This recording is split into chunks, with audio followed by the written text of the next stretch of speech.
What's up, everyone, and welcome to the Corporate Bartender. We've all heard of emotional intelligence, or EQ, right? What if I told you I was from the future and I had a line on the next EQ? Well, I'm not from the future, but Scott Mautz might be. Who's Scott Mautz and how does he know? Stick around and we'll tell you. We're talking about the concept of mental strength and what it means to be a mentally strong leader. Also the title of Scott's new book. I also appreciate an author bio that includes an insult from a daughter, having two of them myself.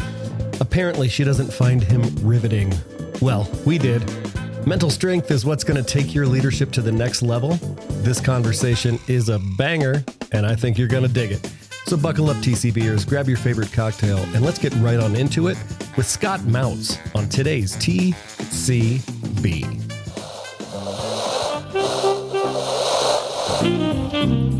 Welcome to Sky Team's The Corporate Bartender, where we gather some of the best HR and people leaders to discuss what's happening on the people side of business. Now pull up a stool, belly up to the bar, and join us for The Corporate Bartender.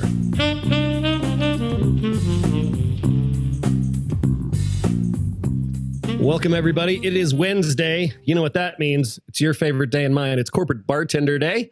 It is the 19th of June, 2024, and we are creeping up on the 200th episode. This is the 198th time we've convened this group of awesome people. And today is going to be a good day. We've got a guest today. We've got Scott Mautz. He is the author of The Mentally Strong Leader. Build the habits to productively regulate your emotions, thoughts, and behaviors. There's a lot of sort of EQ in that title, and it caught my fancy when it was pitched to us as a guest. I thought, ooh, that's going to be a good one. So we're going to get into a conversation about that. Scott's got a bunch of tips, tricks, tools, and models for you. That is coming up here in just a couple of minutes. Before that, just want to tell you what's upcoming. I got pitched this guest the other day, Hannah McDonald Denneker, and she wrote a book called Well, Shit, Time to Grow Up. And like this one, she had me at the title. She's a Gen Zer who is helping crack the Gen Z code for old farts like us. And that's the point of the book, and that's sort of where she focuses her work. Talking about being better together, which is the hashtag for our book. So that was another thing that caught my eye. So we've got that. That's on the 26th of June. And then it'll be holiday week, the 10th of July. We've got Stan Rose, the author of Can't Tame a Mongoose, the memoir of a genomics entrepreneur. I was like, okay, I'm a science guy. I'm in. Let's talk about that. He's a PhD MIT biologist turned life science executive. I thought that's going to be a cool conversation. And then again, with people with these book titles that catch my eye, One Drop of Poison, How One Bad Leader Can Slowly Kill Your Company. That's Sean Lemson, and he's going to be with us on the 24th of July. So that's it. We got guests aplenty. I'm booking out into Q4. I did not marvel at the passage of time when I showed today's date, but hey, 2024, that shit's half over, my friends. Half of June, half of the year. Like Ruby's going to be excited. It'll be fall soon, and she'll be able to have pumpkin spice things again. See, look at her. She's already giddy. All right. Well, today, like I said, we've got Scott Mautz on the show today. And we didn't warn him, but let's give him a good, solid TCB welcome, shall we? See, Scott, we dance people onto the show here. That's how we get things going. There it is. Mark's got some moves today. Nice job, Mark Russell. Seriously, he saves them up. He saves them up, and then he springs them out there. You never know what to expect with Mark. All right, so Scott is the CEO and founder of Profound Performance, a keynote workshop and training organization that empowers business leaders to become better, more inspired versions of themselves. He's also the author of the book that you see on the screen here, The Mentally Strong Leader, Build the Habits to Productively Regulate Your Emotions, Thoughts, and behaviors. And, having banged around the corporate world for as long as I have, I've worked with a lot of leaders who can't do any of those things, Scott. They have reputations for not doing those things. That's what gives people like me a job and a place to talk and a place to go. And I want to ask you a question, Eric. Right? I've been dying to know. As the corporate bartender, do people tend to sally up to you and tell you their life story and stuff that they would not tell other human beings? Does that happen to you? Well, it's funny. The origin story of the name came from my HR days. I had a client in my office one day, and he basically said that. He was like, so your job is sitting around listening to people bitch about stuff and complain about their lives? And I was like, yeah, some days. Yeah, pretty much. He goes, you're like a bartender. You're like the corporate bartender. And I was like, ooh, I'm stealing that. And it took a few years, but when the time came, I had the perfect name already to rock and roll. And that's why Eric and I like to bar sit when we're traveling, when we're out and about. Ruby, you guys do this all the time too. You sit at the bar and you not only talk with the bartender, but whoever's around. You have the most amazing conversations with people who randomly ask about, why do you wear a Boston Red Sox ball cap, or what are you guys doing in town? And people, strangers like to find connections because it's kind of a unique opportunity to just say whatever without a lot of, repercussions, really. so true. We enjoy that a lot. Yeah. So true. And yes, we get a lot of interesting conversations that happen here, and people will leave and they'll say, that was the coolest podcast I've ever been on. Not to put any pressure on you, Scott. I don't. Hey, look, I'm here to bring the goods. Yeah. I'm going to be an espresso shot. How about that? Espresso martinis are red hot these days, so I'll be an espresso martini for you in bringing value to your show. That's my intent right now. Fantastic. Well, we always like to get started with an origin story question, because I imagine that when you were a tiny baby, you did not say, when I grow up, I am going to be an expert in the leadership space, and I am going to develop a model to help people become mentally strong. So take us on your journey. Tell us, what did you want to be and how did you end up here? I wanted to be, at the age of 5, it was super clear I was going to be an archaeologist. So it should be really clear how I ended up here just from that story. Right? And the connection should be obvious. People always ask me, like, really? And I'm like, well, let's see. I unearth and mine insight now. Is that good enough of a connection? That's where I started. That's where I started. But somehow, like you, Eric, I got sucked into the world of corporate life. And, really did enjoy my 3 decades of experience in corporate. I worked in mortgage investment banking for a few years. I worked at Procter & Gamble for 25 years, and really spent a long time trying to discern. I'm one of those dudes who's like a student of leadership as well as a teacher of it. I'm always learning and reading and always studying. And so I started about 3 decades ago just trying to discern what makes truly great leaders great versus people who just happen to be in leadership positions. And it's kind of that interest I'm always curious, that kind of sparked a thought about a decade ago, Eric, to tell me that, okay, this corporate thing is fun, but I want to broaden my platform for making a difference with the written and the spoken word. And that's when I, kind of left corporate world behind about a decade ago and started keynoting and training and writing books and teaching courses professionally. About a decade ago now. Yeah, I love it. Ruby and I work together, and we've worked together here at Sky Team doing that same bucket of work she's been here 10 years. This is my 13th. Wow. So I totally get it. And I love that sort of that call to do something that makes a difference, right? You said you worked at P&G. We had a guest on a couple of weeks ago, Robin Bolton, who was a P&G alum. She was a product person on the Swiffer Wet Jet team. It was a super cool story. Right? And now I understand why you're saddled with the Cincinnati Reds as your baseball team. So. No, that's the problem, because I was in Cincinnati for so long, and I've worked in ways on the Swiffer brand in the past too. So that name doesn't ring a bell, but I was in marketing and general management. Sounds like she was in the product development side of things. So. She was on product. Cool episode. It yet to be released. It's probably the next one or the one after that will come out next week or two. On. So, right on. So you wrote a book. We wrote a book. Writing a book is a pain in the ass. It's on a lot of people's bucket lists. I'm going to write a book. What compelled you to write a book, especially a business book, but even more niche-y, write a book about mental strength? Like what was the impetus for you to jump into this arena?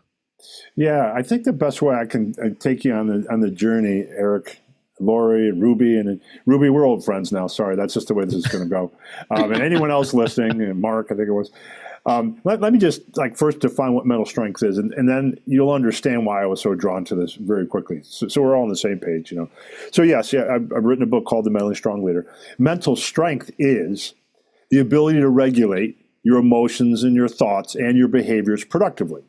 No matter what, regardless of circumstances, even in adversity, you could argue, especially in times of adversity, as I like to shorthand it, it's how we manage internally so that we can lead better externally.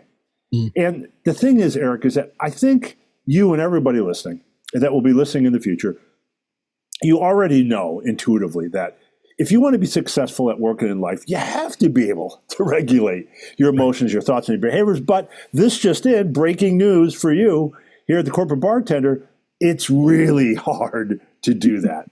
Yeah. Really, really hard to do that. And a long time ago, I saw the difference that leaders had that had this ability to manage themselves internally so they could lead better externally. And I'll go in a minute into more on what that means.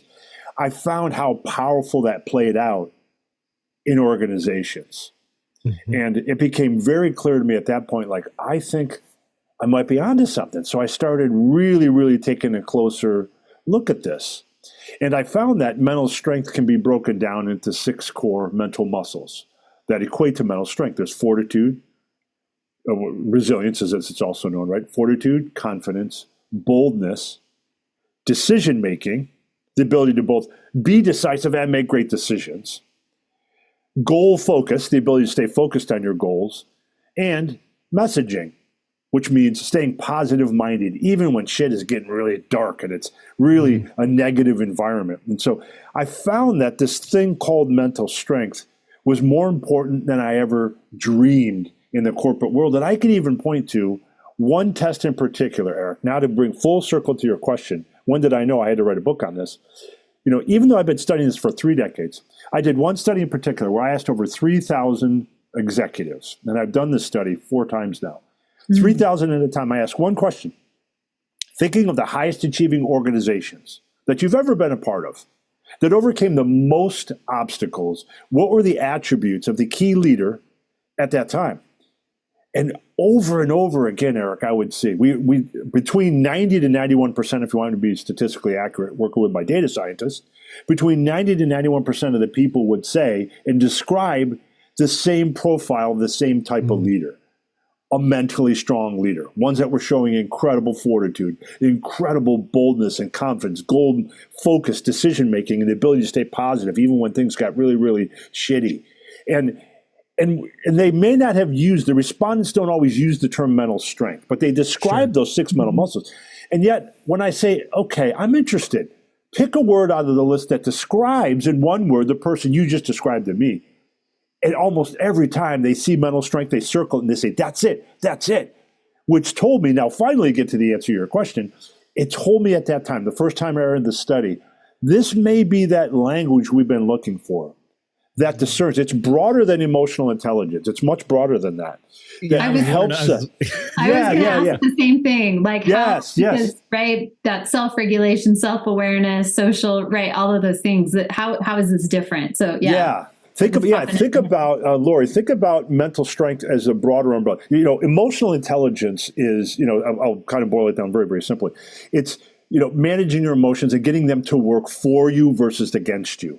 Mental strength is so much more than that. Yes, emotions are definitely a part of that, but it goes beyond that to the thought process, to the behavior process. Yeah. It gets into the discipline and self-regulation required for the things we need to achieve as leaders, like decision making, staying focused on your goals, keeping a positive attitude. That is all broader than simply EQ. It's what leads me to believe that I think you're going to find the term mental strength will become the next emotional intelligence over the next 10 years in terms of its popularity, because it's so much more broad and encompassing. Long answer to a simple question, Eric. Yeah, good for me, right? I love it. I hope so. I'm trying to put it there. I think you score really high on the boldness. I'm going to guess that maybe those are like your like. Because I wrote down the same thing about, how does it differ from EQ?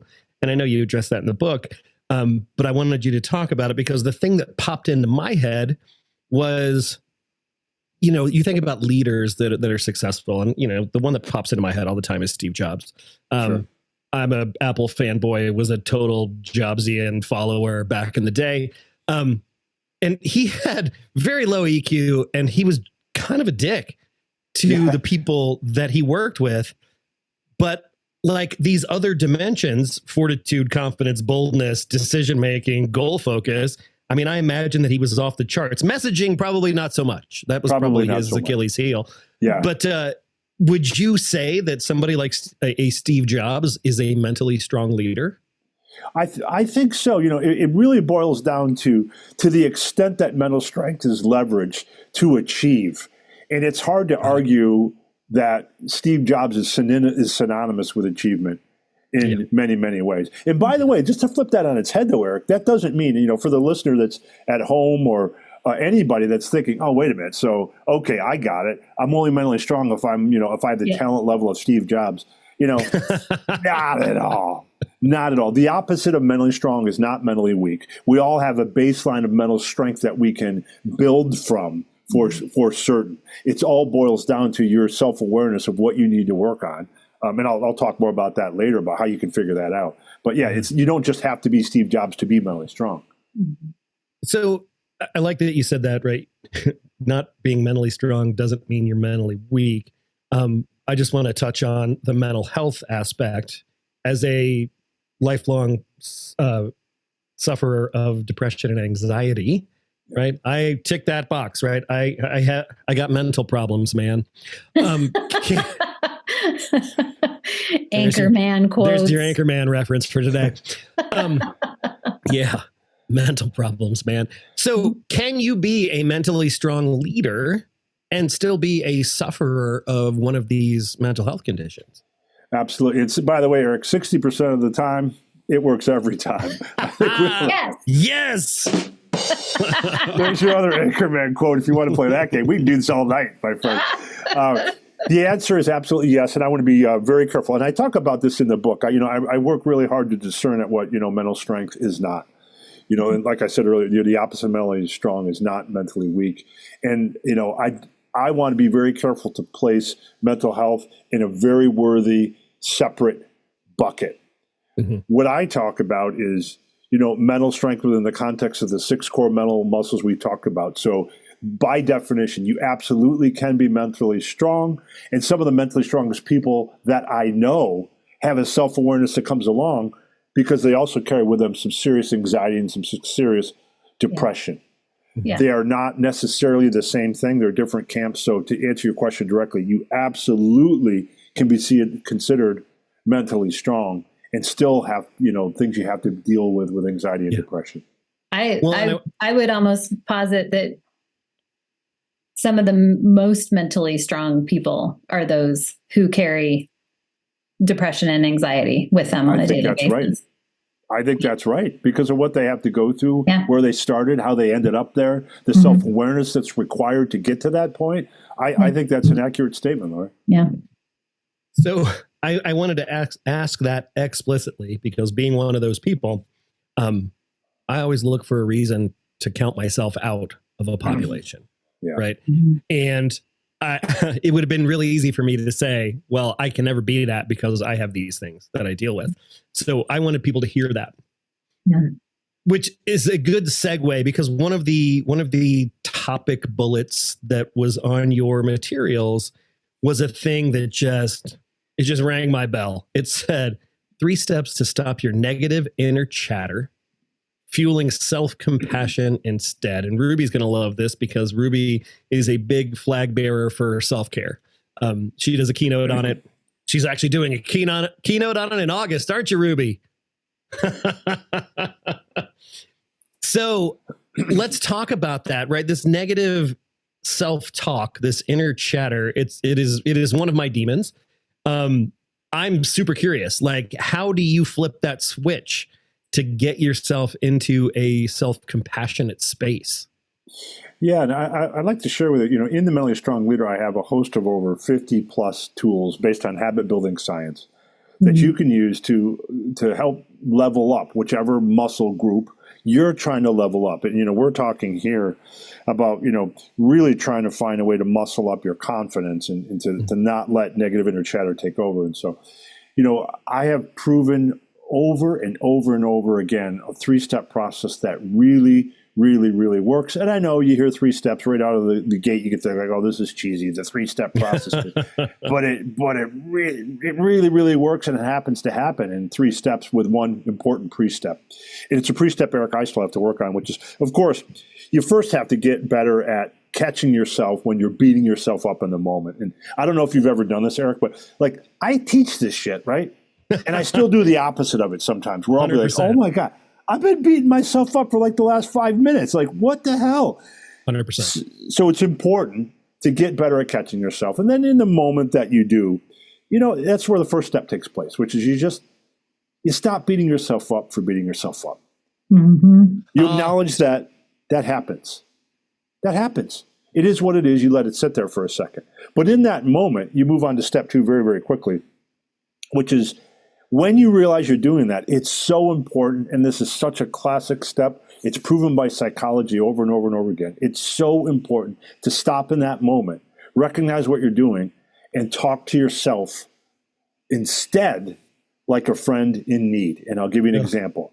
Eric, let's say I'm at I'm saddled up to the bar here in the Corporate Bartender's bar, and you and I are old friends, and I've come over for a drink, and I want to tell you about a really shitty story, and I'm clearly looking for compassion, right? Mm-hmm. And so, I lean into you, you give me my vodka tonic, and you're like, okay, let me have it, Scott. What is it, my old friend? And I start telling you the story. Oh, I'm in a meeting, and I really think I blew the meeting. It was really important for me. It would have determined if I got this promotion. I wasn't ready for the questions and blah, blah, blah, blah, blah.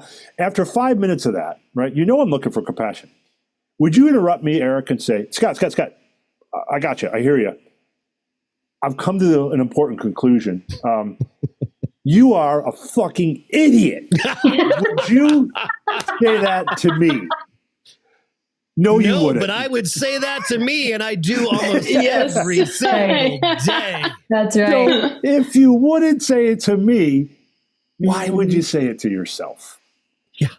Dude, I can't tell you how many times I look at myself in this camera or in the mirror and I go, what the fuck, dude? Yeah. And it's funny because Ruby and I talk about this, and I'll be telling her a story where I'll tell her what I said to myself, and she gets mad. She's like, not on my watch, bro. That's what I say every time. Well, the next time that happens, Laura, you can remind Eric of this. If he's not talking to himself like in front of you, remind him of the 3rd step, which might be the most powerful of all. As I like to shorthand it, it's where you remember the 90-10 rule, and it's based on an article I wrote that went crazy viral a couple years ago. 90-10 rule is a formula. It's a ratio for how you should calculate your self-worth, how you see yourself in the world, the value you place on yourself, which is to say, it should be based 90% on self-worth, self-appreciation, self-love, self-respect, 10% on assigned worth, the way the rest of the world sees you and tells you what they think that they're worth. And oftentimes, Eric, people will say to me, well, dude, shouldn't you be teaching the 100-0 rule? That 100% of how you evaluate and value yourself should be based only on what you think and never on what anyone else thinks. And I think that's a nice theory.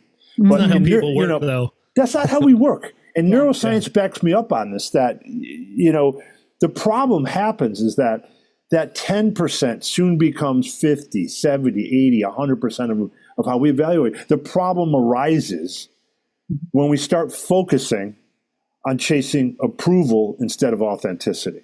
Yeah. So you called that 90% self-worth, 10%, you said assigned worth? Assigned worth. Yeah. Okay. Allowing other people to externally validate you. To say, yeah, Eric, you're all right, man. You're doing a good job. And you need 10% of that because you're a human being. Mm-hmm. But the 90%, you shouldn't require that. It should be more of a disciplined, self-regulation, mentally strong process of you reminding yourself that it's really about self-worth, self-appreciation, self-love. I need to chase authenticity, not approval. I need to focus on, not on winning love, but on giving love. Yeah. And So I found powerful. over time that to be very helpful for people like you and I who beat ourselves up way too much. And it seems like that 10% also allows for constructive feedback too, Yes. right? Yes. Like if we're shut off to anyone else's perception, that can go a little bit to in an extreme, a narcissistic kind of place. Like, y'all are wrong. I'm amazing, right? That's right. I tell that, that's a good point. I say that all the time that, you decide who gets to criticize you in your life. Yes. As long as there's no one allowed at the door, as long as your bouncer isn't turning everybody away, because you need some of that 10%, to not only externally validate you, but also to, like your point, Lord, to also give you feedback so that you can learn and grow from that, right? It's all boils down to what you do to accept that criticism and get better with it over time. Yeah.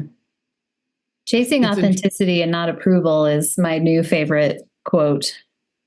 I have a client who tattooed it on her hand. Whoa. Wow.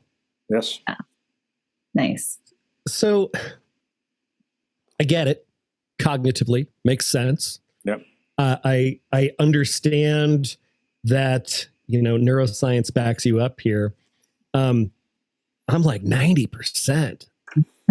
I mean, it's a high number, right? It's a high bar. It's a high number. And I can't tell you how many hours of my life in 53, almost 54 spins around the sun here. I've spent talking to myself like the jagoff I think I am most of the time, to quote another East Coast slang term. Like I spend a lot of energy in that space. Yeah. And collectively have that is a big oil tanker to turn. It is. I wonder if this will help you a little bit. Eric, and you could tell me if this is of value and of service to you. In the Mentally Strong Leader, one of the tools I talk about in this same chapter, in the confidence chapter, is what I call the doubt continuum. And it's based on a very important, simple principle, which is to remember that confidence is not, N-O-T, capital N-O-T, confidence is not the absence of doubt. It is your ability to manage your relationship with doubt. Because I guarantee you, Eric, it sounds like you're trying to manage that relationship. And I have interviewed thousands of people for this book, The Mentally Strong Leader, and I can tell you, even the most confident, the people who's, from a mental strength perspective, their confidence muscle is bulging, right? That's not all the muscles, but even those people will tell you it's never an absence of doubt. It's managing their relationship with that doubt and staying neither overconfident on one end of the continuum, which is a danger zone, or paralyzed by fear, which is a danger zone, but staying in the healthy middle where you're really embracing healthy doubt, knowing that you don't have all the answers, you're not always perfect, but believing in your ability to grow and improve and to learn along the way, and that you will figure things out as you go. I love it. Good. Yeah, I'm writing down a lot. I see Ruby's like her paper's going to catch on fire. So, Scott, we work a lot with leaders, and we work predominantly in the tech sector. And Lori is a tech sector veteran. Do you ever work with leaders for whom they're like, "All right, Scott, I mean, this is all touchy-feely bullshit. I got work to do." Like, how do you get people to open themselves up? Because, we talked in the pre-show about, the subhead of your book here, Build the Habits that Productively Regulate Your Emotions, Thoughts, and Behaviors. And we both joked about having worked with people who suck at all of those things. So how do you help an executive who's maybe not the most self-aware person realize that this stuff actually really matters and it moves the needle in a way that just crushing the to-do list does not. Yes, and I have a very powerful tactic that I do. Besides sharing the data that shows the correlation between mental strength and achievement, you could say, well, yeah, they might say, the kind of the leader you're describing, they might say, yeah, I got it. That's why I achieve so much, because I'm so mentally strong. To which I respond with the following. In the mentally strong leader, I think you had said, Eric, when we were chatting ahead of time, that you've done an assessment for your book. You also involved a data scientist, which is what I did to help me construct a 50-question mental strength self-assessment that is in the book, The Mentally Strong Leader. It's 50 questions, verified 19 times over by someone way smarter than me, analytically speaking. It takes you about 15 minutes to take the questionnaire, and it gives you an overall mental strength score and a score by mental muscle, fortitude, confidence, boldness, goal focus, decision-making, messaging. What happens with leaders like this? I will pull that, and I've done this already. I did a keynote not so long ago where I did this. And I had a group of leaders like that. I can't tell you their business, but they're insanely successful. And they all think they'll have nothing to learn, that they're all mentally strong beyond belief. So I have them take the assessment. They find out, like, okay, there's some areas in here I probably have to work on that I wasn't really certain of. But then I also have their organization take the self-assessment as if they were their leader. And if they're brave, and most of them are, I'll say, here's what you scored yourself. Here's what your organization scored you on that same topic. And more often than not, I know this is going to shock you. Guess what? They overrate themselves, usually by a factor of 70 to 80%.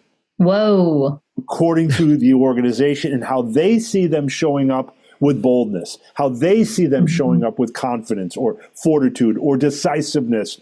And it creates a very data-driven, solid way to step back and say, I'm just telling you how you rate yourself and see yourself and how the organization sees you. And it puts to rest exactly what you're talking about here. Yeah. That's awesome, because it's one of those where when people don't have that self-awareness, how do you get them to want to have the self-awareness? Because you can't want it more than they do, right? In the world of coaching, you're like, oh, if you would just, and I tell my team that all the time. We act in very much a consulting role in a lot of ways. And I'm like, you can't want it more than they do, right? You can offer alternatives, you can ask powerful questions, you can show them what's possible, but you can't want it more than they do. And that's right. Sometimes it's really the data that will be like, oh, okay, now I get it. That's right. Yeah. They have to be willing to put in the work. So we didn't even pre-plan that question already. But thanks for that, Eric. That gave me a chance to go off something I'm passionate about, which is that mental strength self-assessment that's in the book. Yeah. I love that. Well, and let's talk a little bit about that, because it's also available on your website. Anybody can take it. Yeah, right. I took it, and I know each section has a point total possibility. Yes. Yep. And they're not all the same. And I'm just looking at my scores. Because total, I'm sorry, let me pause here. Eric, did you create a spreadsheet in order to create in order to take? I did. I created a spreadsheet. Nerd. And I told Scott that I struggle with Likert scale questions, because as the DISC C INTJ, I don't do scale extremes. So I have no 5-point answers and no 1-point answers. But I'm looking and just thinking about it, because we're talking about the negative self-talk, the chatter. And you were talking about confidence. I think confidence is a 50-point bucket. Yeah. Yep. I scored a 26. Okay. Okay. Right. And you'll notice the questions within that also outline the tools that you can turn to in the book. Every question has a partner tool. So if you're like, I don't feel good about my score in that, you'll know that there's a corresponding tool in the Mentally Strong Leader that can help you work on that if that's what you want to work on. Mm-hmm. I was grateful for the competencies of messaging and decision making, because I crushed those. Yes. Yes.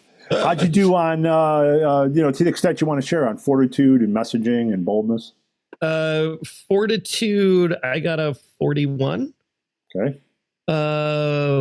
Boldness, I got a 28. Okay. not super bold.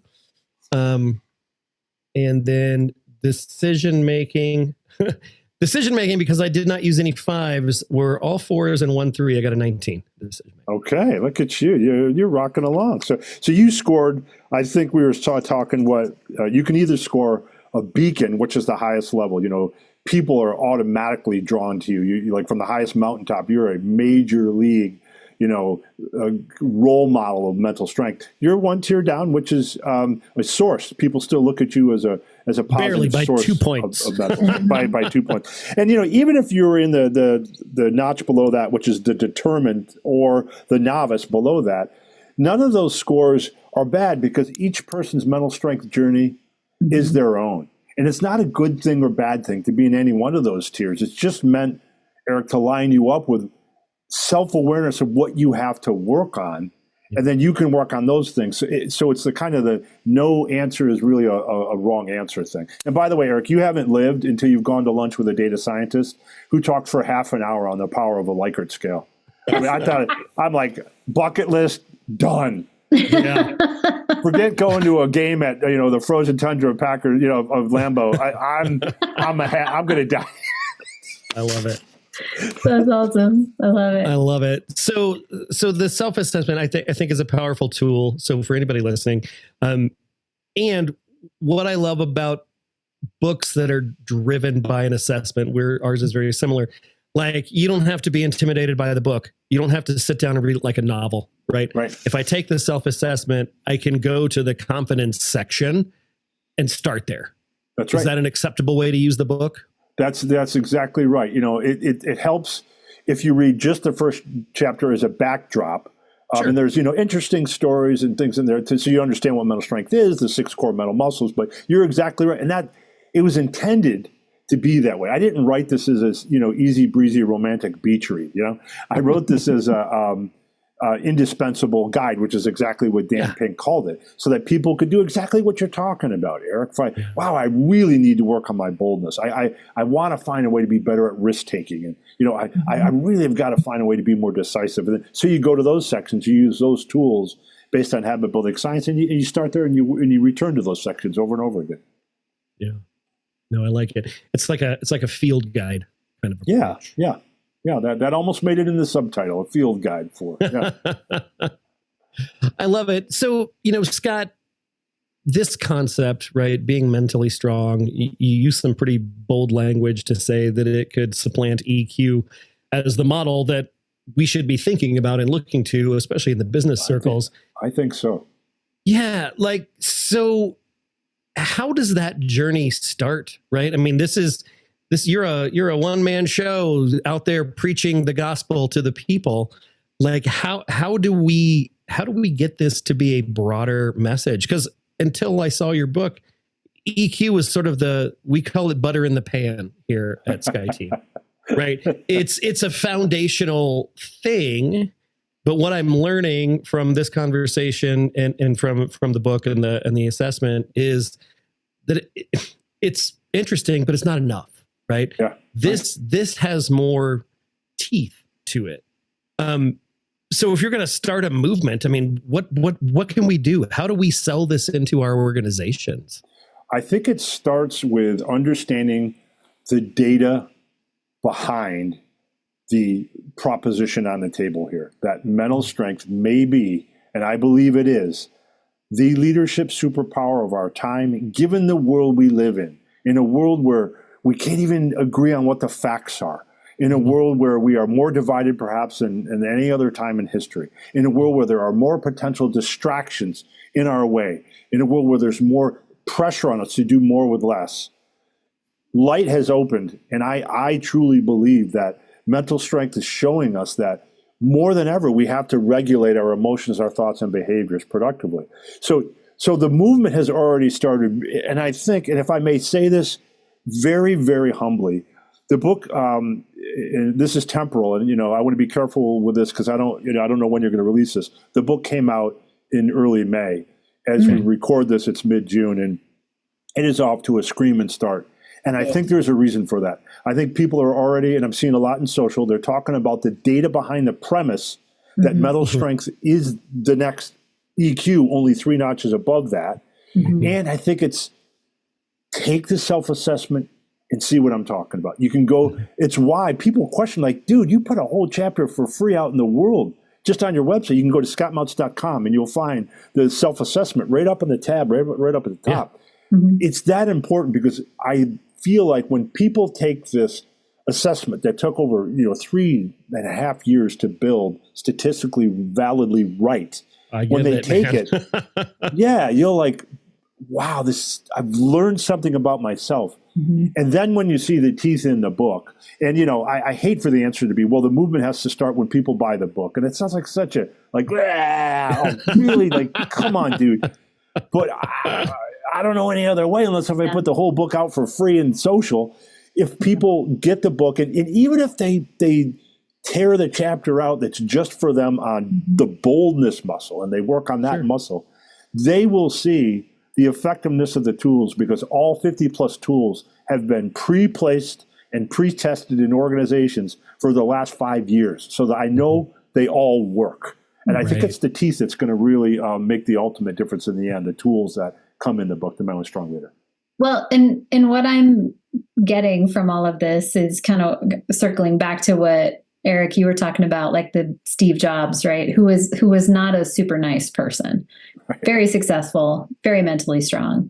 But the work that we do, that Sky Team does, is about the relationship side of business and the amplification of every leadership competency that you have, if you're paying attention to the relationship side. And so all of these things, like boldness doesn't mean you roll over everyone, right? That's right. Fortitude doesn't mean you punch everybody in the neck when they tell you can't do something, right? It's not about aggressive. It's not about get out of my way. It's all aligned in that self-awareness and that self-talk piece, right? That you don't talk to anyone else in the harshest manner that you talk to yourself, right? Even getting over that can make a world of difference. That's exactly right, Lori. And it's also why the messaging muscle is such a key portion of mental strength. People forget that. Messaging, again, being that we forget as leaders, we live in fish bowls, man. I mean, we effing do. We can say we don't want, but we don't, but we do. People are watching all the time. What are they doing? They're rapping on the glass to see how we'll react as a fish, what direction we're going to swim in next. That's right. That's life as a leader. And how you message and the way you show up, I guarantee you, and I think Eric mentioned this earlier, I guarantee you Steve Jobs would have shit the bed if he had taken the messaging portion of the mental strength. You're like, oh, no. So to your point, Lori, it's not only how we talk to ourselves, it's how we message others. And the control we have over our temper, over our emotions, over our ability to process what we hear and not just react, but respond, process and respond in a way that's productive moving forward. Yeah. We talked to somebody, I don't remember who it was, about how, you as a leader, and especially the higher you go as an executive or as the CEO, when you walk in the door, you bring the weather, right? Your body language, your tone of voice, the words you say, who you do and don't talk to, people are watching and they feel it, right? Yes. And so and the higher up you go, the more lonely it gets too, right? Who can I actually talk real with? Because I have to always be the one with the answers and the one with the plan and the one with, the right attitude. And it gets lonelier as you get higher in that rank. And so, all of these things maybe become a little more challenging too. Yeah, very, very well said. It is lonely up at the top. Just ask Eric and Lori. They're the king and queen pin of the podcasting world right now. That's right. How do you deal with paparazzi? That's my first question. I'm sorry, what? Papa who? Papa John's. That's the pizza guy. Papa John's. So, a couple of questions popping for me, because a lot of times we do a lot of work with new leaders and folks who are stuck in the middle of the organization. And I think folks at that sort of senior manager, director level have some of the hardest jobs because they're getting the squeeze, right? Yes. They're getting it from above and they're getting it from below. And a lot of times, we talk about tools like the control circle because we get focused on things that we can't control. Yeah. And one of the things that we can't control is how our boss behaves. Yeah. And I've worked in an organization with a hot-headed boss, right?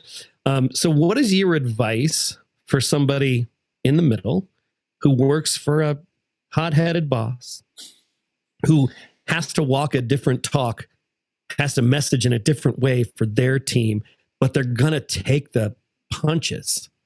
Yeah. Great question. And by the way, I didn't even know if you knew this, but I can't reach it. It's out of sight in my studio here. But the book that preceded this book, The Mentally Strong Leader, that I wrote, is called Leading from the Middle. Mm-hmm. It's about how middle managers manage up, down, and across their organization. And I have a whole section on exactly what you're talking about. How do you handle a manager like that? And one of the things I like to say that people don't want to hear, Eric, is you first have to understand the 80% rule, which is, I'm sorry to tell you this, but you're probably going to have to do 80% of the work to make that relationship better. Yeah. Because if they're, as you described, they're not so self-aware, they're not going to be putting in the work. They're going to look for you to just fall in the line and do what you need to do. Yeah. So if you start from a place of, all right, I'm going to have to do 80% of the work here. That's kind of step one. Super important to just kind of know that and to deal with that. You can also, take real strength and understanding and drawing lessons from, I'm going to learn what not to do here. Yeah. Mm-hmm. I'm going to remember the lessons of what this jackass does to me and my organization. Right. And I'm going to let that fuel. I am never going to show up that way again. And you use that as kind of a positive messaging track back to yourself. So even on those days when they're hammering on you, mm-hmm. you're feeling smaller and smaller and smaller. You get growth and joy from knowing that I just added something to my portfolio of things I am never going to do to my organization. And that can really, really, really, really help as well. And then, of course, I go into a lot more of this in the book, but just one other very quick tip to round out, because you need threes, right? You always got to talk in threes. Always threes. Triangles, that's powerful. Right, that's how it works. So the third thing I would say is you have to remember when you're dealing with a boss like this who is not self-aware and their messaging is horrible, it's bringing the culture down, it's bringing you down. There is probably something going on that you don't understand, that you don't have context on.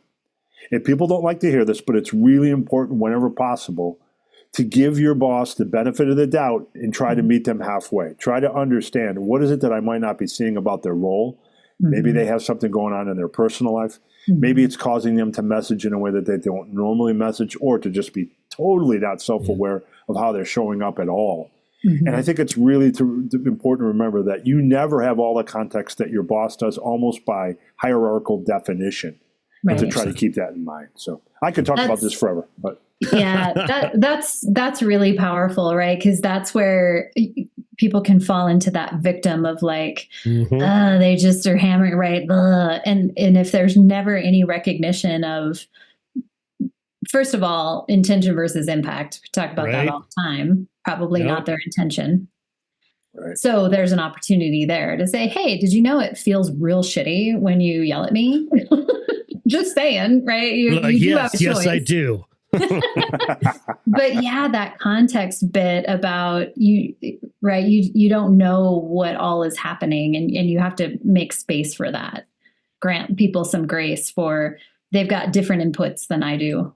Yeah. Yeah, and it helps if you can focus on the content, not the intent. That's also helpful, right? And it's kind of what you're saying. Assume good intention from them, and focus on the content of what they're saying, that they're probably not just getting across in the way that they intend to. So, yeah. I love it. All right. Well, we're getting near the top of the hour, and I know Ruby has questions because that's what Ruby does. Look at her face. She's got the inquisitive look. Ruby, what questions do you have here for Scott that we didn't get to today? There's a couple things that came up, and I think Lori, you said this, you commented on it as well, that people are always watching us as leaders. Yeah. Ruby says that all the time. Whether we want them to or not, every little thing we do, our facial expressions, especially like in the Zoom environment. And something I always think about too, that I say connected to something you said, Scott, was, as leaders, if we don't pay attention to our emotions and we don't notice them, we don't recognize them, then they just spill out over into everyone else.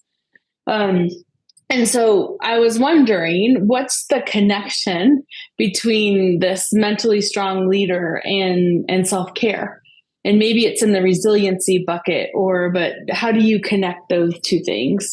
Yeah, I think I get that question a lot, Ruby, and I think, and by the way, because you're a Packers fan, I have so many questions about Aaron Rodgers, but we'll set that aside for right now.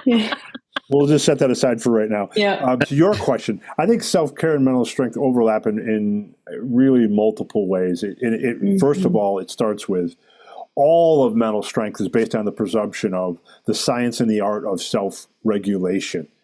And if you want to be able to self-regulate, you have to have self-awareness. If you want to take care of yourself, engage in self-care, you have to have self-awareness. So it's like this overlapping circles where the more mentally strong you are, the more self-awareness you have, the more ability you have to self-regulate. The more ability you have to do that, the more you're ready to start your own self-care journey. I think that's point one. And then point two, to your point, we know that working on fortitude and resilience is a tremendous form of self-care, because think of the opposite. When we aren't able to have resilience in our life and fortitude, how we wear it down, how that can be the opposite of self-care. But it can show up in a lot of other ways too. Obviously in the confidence side of the equation, that if you could be your most confident self, that's showing self-respect in many, many ways. If you could live up to your potential by taking smart risks in your life, I think of that as a form of self-care, because you're caring enough about yourself to extend yourself to your full potential. So I even see decision-making in many ways as a form of self-care, because think about people that are indecisive. They could just spend so much time ruminating and perfectionism at the cost of what? At the cost of taking care of themselves and their organization moving forward. So I think there's a lot of overlap there.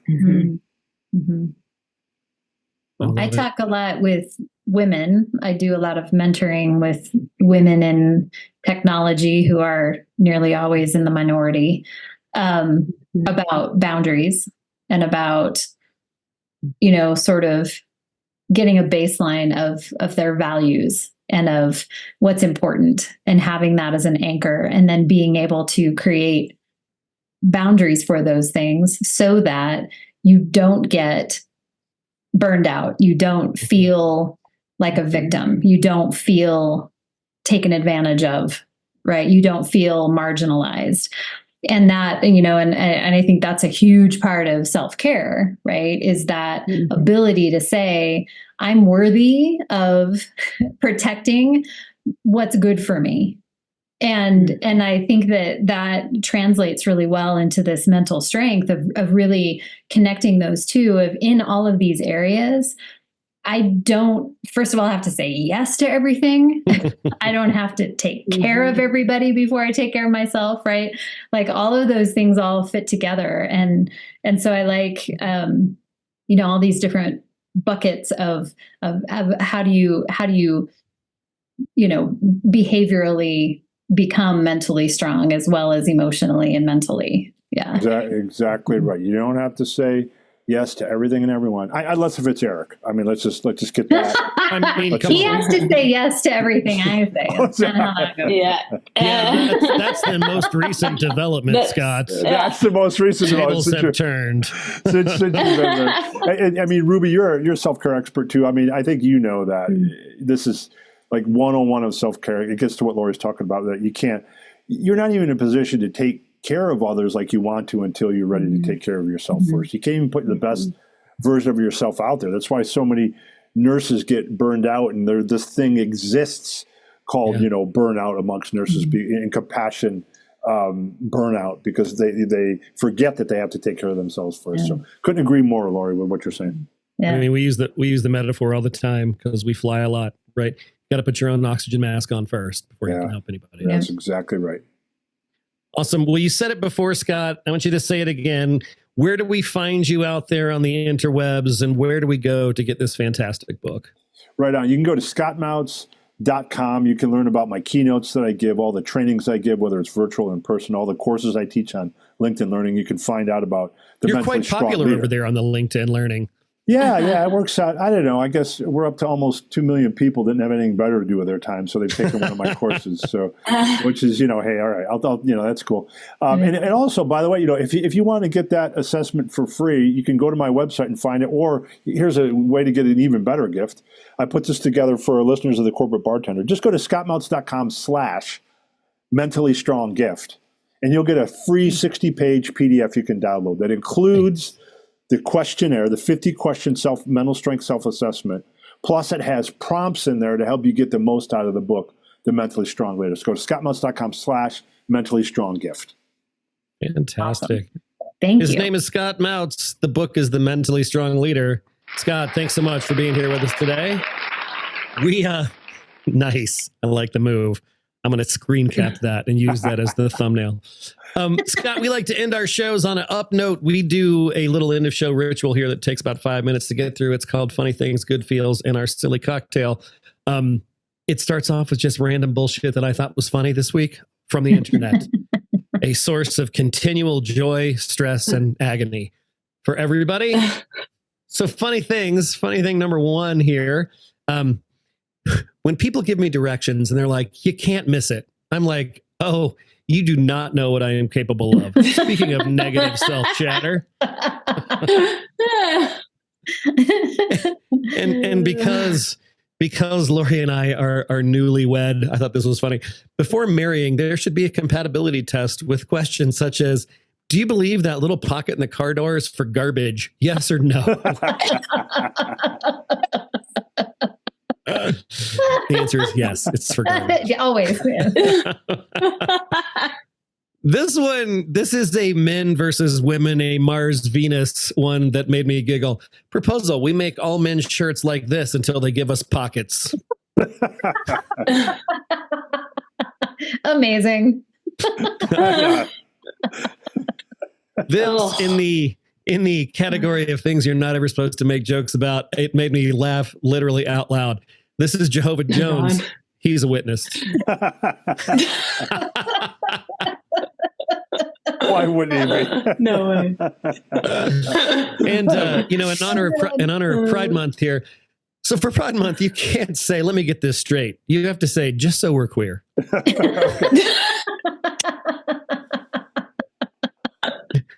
And yes. Scott mentioned the division in the country, and we all feel it all the time. This made me laugh so hard. Oh no, because it's so dumb. You know those memes with like the two screaming ladies and the cat, and they're debating on whether you read the meme this way or you read the two columns. Yeah. So this is the "Don't Tread on Me" flag painted on the tailgate of a pickup truck, and it says "No step on snack." Wait, what? The tweet says "No on step snack." That's the other way you can read this one. It made me laugh so hard. No step on snack. Okay. Today's Good Feel story. It's Steve Hartman doing his Steve Hartman thing. Legendary football coach Vince Lombardi is often credited with the phrase, winning isn't everything, it's the only thing. CBS's Steve Hartman found a sports team that lives by a different standard. That was pretty great, right? I mean, I picked it because Scott references the silver medal research in the beginning of his book about how silver medalists tend to be more successful post-Olympics than gold medalists because of the resiliency and the lessons learned, right? Mm-hmm. Right. And if that line of logic holds up, these guys are going to crush it in their professional lives. That's right. I love it. That's a good Wall one. Streeters are coming. That's right. That's right. Today's They're not as quarantine weird. cocktail is called Name That Elephant. It's a riff on the pink elephant cocktail. So it's exceedingly rare in the animal world. You're going to need a little bit of gin and some Luxardo maraschino. Elephants, it has been learned, use unique names to refer to one another. You're going to need some creme de mure. It's kind of bananas to think about, really. A little bit of grapefruit juice this requires the ability to learn and pronounce new sounds for their entire lifespan. That blew my mind. A little bit of lime juice. Dolphins and parrots do this too. A little bit of simple syrup, and it leads me to the question, what else do they do? Each elephant has a unique name in the clan that they refer to each other by. That's so cool. That is some high order thinking. Yeah. Wait, can you back up a second? Oh, yeah. Yoink. Homemade blackberry brandy? Yeah. That sounds good. Sometimes, Lori, I get my recipes from sources that I'm not at liberty to disclose. Sorry, that just caught my eye. I'm like, and you gotta remember, my parents are from West Virginia. That's not weird for them at all. Thank you so much, Scott, for being here with us today. This has been a fantastic conversation. Be sure to check out Scott's website and go get that book. Grateful for all of you. Thank you so much. Go get some dinner. We'll see you next week. Thank you so much for joining us today. If you had a good time and learned a thing or two at today's happy hour, please share it with your friends. If you want to join our tribe, head on over to skyeteam.cloud/TCB or email us at info@skyeteam.com. That's SKYE team.com. Thanks again, and remember, you've always got friends at the Corporate Bartender.